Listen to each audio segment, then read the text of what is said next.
संभाल लोकसभा के मुंडा पांडे क्षेत्र में पहुंचे जियाउर रहमान ने कहा, भारी वोटों से होगी हमारी जीत। मुरादाबाद के थाना मुंडा पांडे क्षेत्र में पहुंचे संभल लोकसभा गठबंधन के सपा प्रत्याशी जियाउर रहमान ने मुंडा पांडे के कई गाँवों में पहुंचकर लोगों से मुलाकात कर वोट मांगे और जगह जगह सभा का आयोजन कर लोगों को संबोधित किया। इस अवसर पर दूर तक उनके साथ 4 पहिया वाहनों व 2 पहिया वाहनों की लंबी कतारें लगी रहीं। ग्राम पंचायत न्यामतपुर इकरोटिया व सिरसखेड़े के बाद गोविंदपुर खुर्द अपने काफले के साथ पहुंचे। जियाउर रहमान ने लोगों से कहा कि कभी मैंने और मेरे दादा मोहतरम ने किसी के साथ बिरादरी परस्ती की बात नहीं की, हमेशा सत्य का साथ दिया है।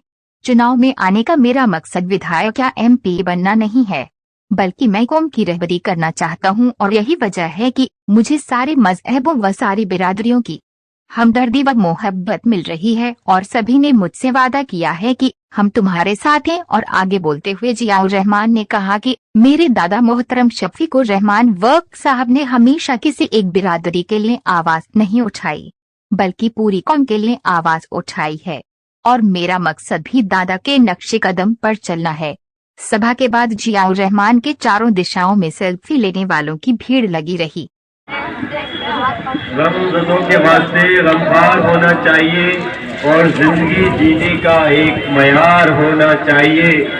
मालो दौलत शानो शौकत चाहे पास कुछ न हो, मालो दौलत शानो शौकत चाहे पास कुछ न हो, मगर इंसान को साहिबे किरदार होना चाहिए।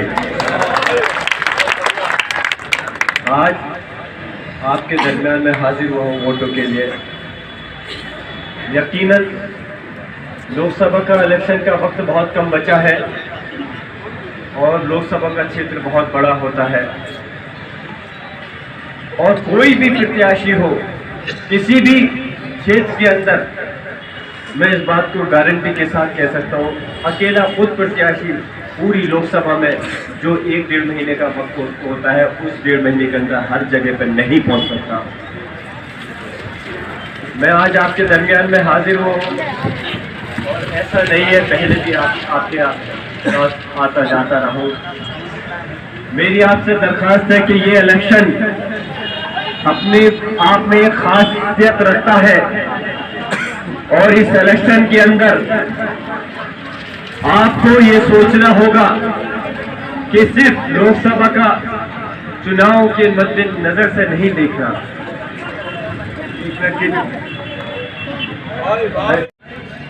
खास तौर से जो कारोबार पर बुलडोजर चला दिया जाता है उसको कैसे रोके।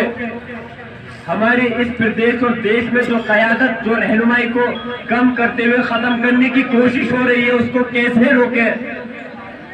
याद रखना, अगर ये भारतीय जनता पार्टी की सरकार दोबारा आ गई, मैं ये तो नहीं कह रहा कि मैं भविष्यवाणी करता हूँ कि ऐसा हो जाएगा, लेकिन ये असबाब जरूर नजर आते हैं जो 10 साल में इन लोगों ने हालात पैदा किए हैं। आने वाले वक्त के अंदर हम सोच भी नहीं सकते हमारा कितना ज्यादा नुकसान हो सकता है। मैं ये बात हकीकत कह रहा हूँ, ये इलेक्शन कोई जात बिरादरी का इलेक्शन नहीं है और ना ही कभी विधानसभा लोकसभा का इलेक्शन बिरादरी के नाम पे लड़ा जाता है।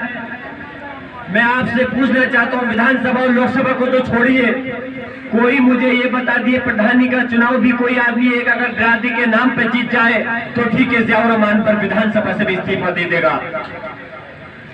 ये इलेक्शन सारी बिरादरी के सभी वर्गों को लेकर के लड़ा जाता है, तभी हम इलेक्शन को अच्छा है और सभी लोगों का वर्गों का समर्थन, सभी बिरादरी का समर्थन मिला है और इंशाल्लाह उसी के भरोसे मैं बात कर सकता हूँ कि हमारी सीट जो है 83 वोटों से इंशाल्लाह जीतेगी।